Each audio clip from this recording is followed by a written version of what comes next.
मुल्क भर में मानसून की बरसातों और मौसम खुशगवार होते ही Liaquat medical university and health sciences Jamshoro की MBBS की फाइनल ईयर की तलबा और तालिबात ने बसंत डे मनाया और खूब पतंगबाजी की।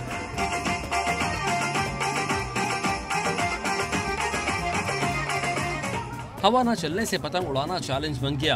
किसी की पतंग हाथ में उलझी तो किसी की तारों में, लेकिन मुश्किल से लड़ती तालिबात इस मौके पर भी सेल्फी लेना ना भूली।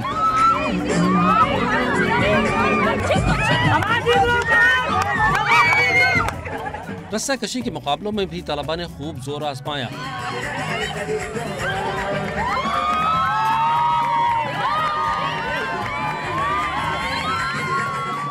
खुशी के मौके पर तलबा ने मुख्तलिफ गीतों पर रक्स भी किया।